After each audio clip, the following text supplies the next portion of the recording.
होली की हुड़दंग है तो जापान की जर्नी भी।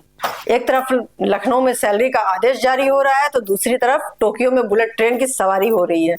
यूपी के मुखिया योगी आदित्यनाथ अब लोकल से लेकर ग्लोबल हो गए हैं। बुलडोजर बाबा की छवि अब इन्वेस्टर बाबा में बदल रही है। लेकिन सवाल वही है, क्या MOU के ये भारी भरकम आंकड़े यूपी की तकदीर बदल पाएंगे?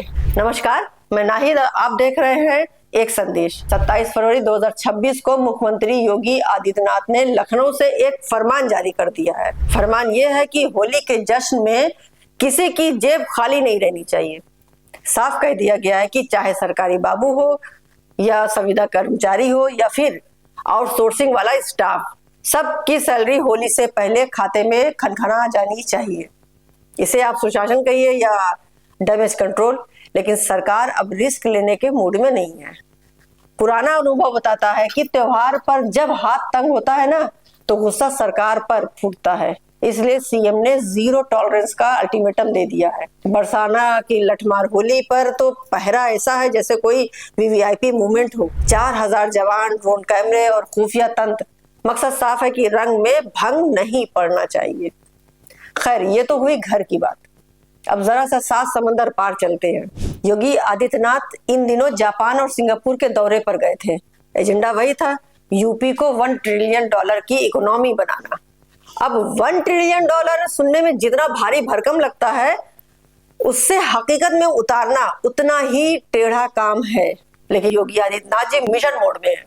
उन्होंने सिंगापुर के निवेशकों को भरोसा दिलाया कि यूपी अब वो वाला यूपी नहीं रहा। नतीजा 60,000 करोड़ के MOU साइन हो गए हैं। इसके बाद उलट खटोड़ा पहुंचा जापान। वहां तो मामला और भी बड़ा हो गया। टोक्यो में जब शो हुआ तो जापानी कंपनियों ने भी दिल खोलकर स्वागत किया। करीब 90,000 करोड़ के समझौते हुए।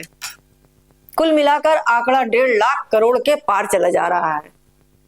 कुबोटा कारपोरेशन हो या ग्रीन हाइड्रोजन की तकनीक, जापान की बड़ी बड़ी मछलियां अब यूपी के तालाब में तैरने को तैयार हैं। लेकिन इस दौर की सबसे वायरल तस्वीर किसी मीटिंग रूम से नहीं आई है, वो आई है एक रेलवे ट्रैक से। योगी आदित्यनाथ ने जापान की मशहूर मैग्लेव ट्रेन की सवारी की। वो ट्रेन जो पटरियों पर दौड़ती नहीं, हवा में की रफ्तार में तैरती है।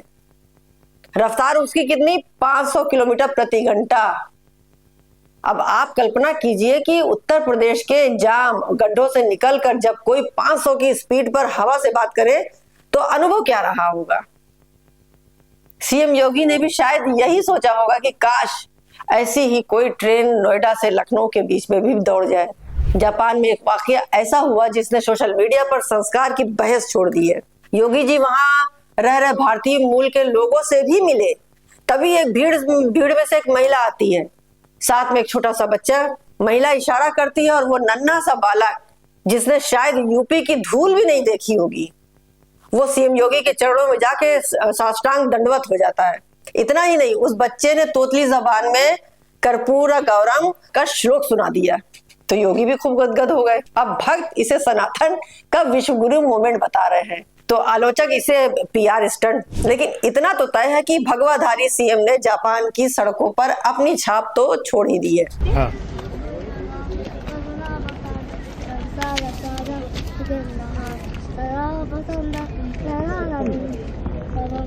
भवानी सहितम नमामि। तो